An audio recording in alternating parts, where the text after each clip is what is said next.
Ever since the iPhone 15 Pro has come out, people have been asking me, B-Mac, what's the big deal with the iPhone 15 Pro? Let's discuss.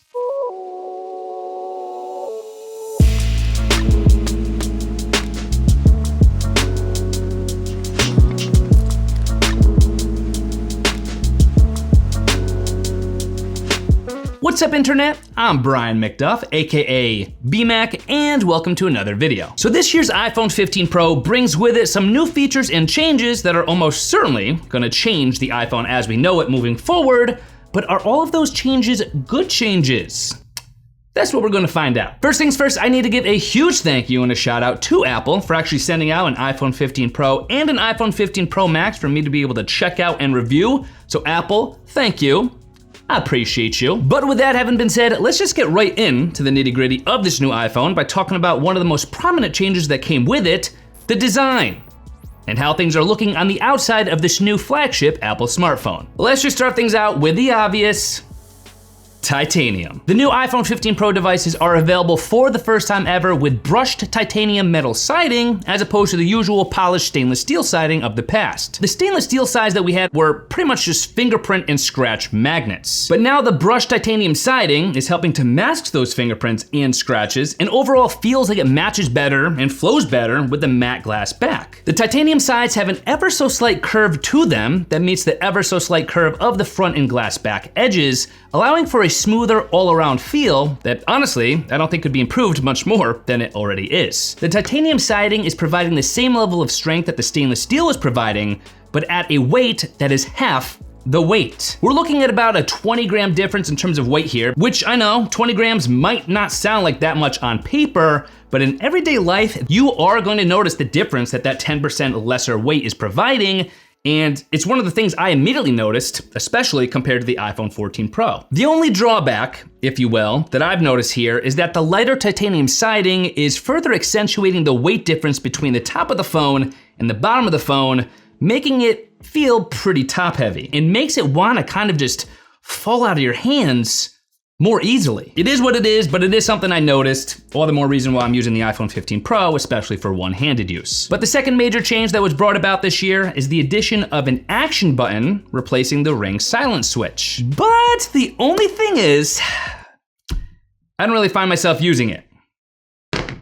Like, at all. Now don't get me wrong, this was 100% the right move for Apple to make in replacing the silent switch, but I'm just not really finding a reason to use the action button in my daily workflow. I actually have my action button set up to currently bring up a menu of a whole bunch of different easily accessible shortcuts to use, but I found that for nearly all of them, I could get to them just as easily by swiping down into my command center, so I'm still struggling to find a purpose for the action button. Maybe you could help me out. Please do me a favor if you'd like to and leave a comment down below letting me know what you're thinking about using the action button for or what you're currently using it for. Maybe I'll learn a thing or two. The other major design change we got this year was the switch from Lightning ports to USB-C ports on the iPhone 15 Pro, and I'm loving it. USB-C is a more universal approach to ports on a smartphone, and it is probably the most common port in today's state of tech. But what's perhaps even more important than that is the substantially faster bandwidth and data transfer rate of the USB 3 support that we're getting in the USB-C port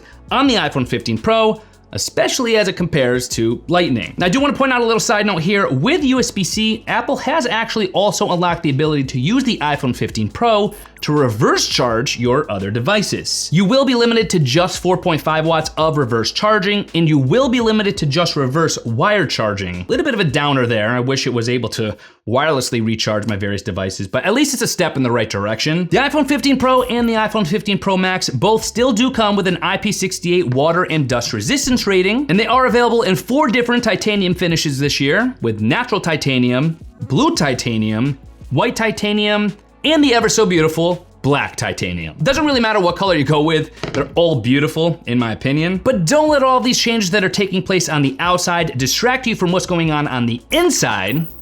So let's talk about the iPhone 15 Pro performance and what it's actually capable of. In the iPhone 15 Pro, we are getting the next generation A17 Pro chipset with a noticeable change here in the naming scheme.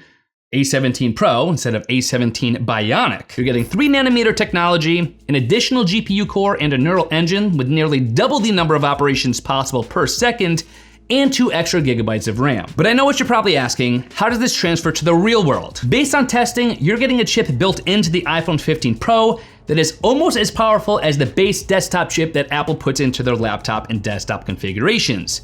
Which, when you think about it, getting that level of power in a device that fits into your pocket is pretty mind-blowing. But if you wanted specific percentages here, benchmark testing is suggesting that the iPhone 15 Pro with the A17 Pro chip is anywhere between 10 and 20% faster than the iPhone 14 Pro with the A16 Bionic chip in various different areas. And part of that processing power is actually what's leading to some of the iPhone 15 Pro's camera capabilities.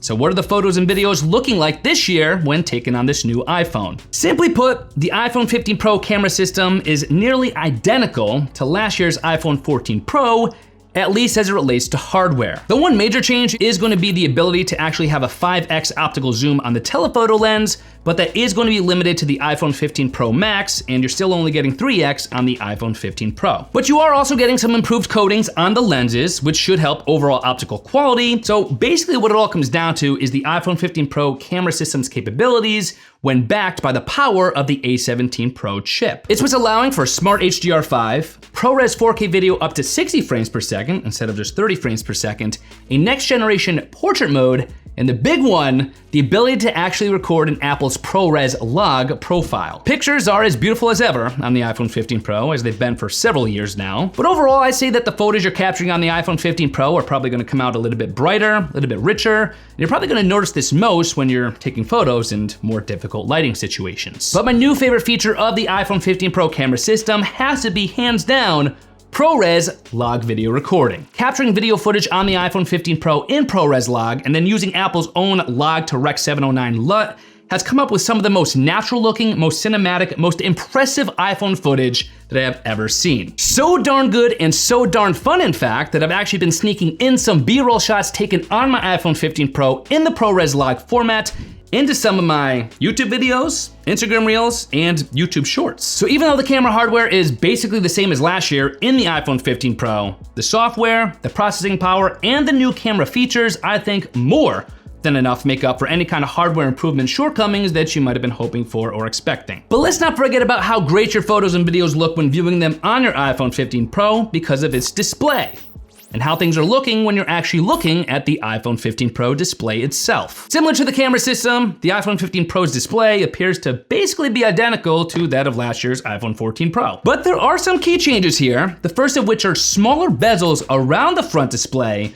resulting in a noticeable larger screen-to-body ratio. If you're used to the larger bezels on the iPhone 14 Pro or earlier devices, I do think you will immediately notice the difference here that these smaller bezels are making in the iPhone 15 Pro, until you get used to them and ultimately fall in love with their smaller size. I will admit that I'm not interacting with the dynamic island a whole heck of a lot. I think I still just need to get used to using it rather than just simply using the app switcher or something of the like, but even still, I'm loving it. You are also getting the always on display, the ceramic shield coating, and the adaptive refresh rate is still ranging from 1 Hz to 120 Hz, with 1000 nits of typical brightness and up to 2000 nits of peak brightness. But I know with everything we just talked about, what is the battery life like and how long can you actually expect the iPhone 15 Pro with all of its bells and whistles to last for? With the iPhone 15 Pro, I'm seeing a solid 9+ hours of screen on time, even with my brightness set pretty high. And for the iPhone 15 Pro Max, I think you could pretty easily get around 11+ hours of screen on time, maybe even a little bit more. It is still somewhat surprising here that the screen on time numbers, especially with the efficiency of the A17 Pro chip,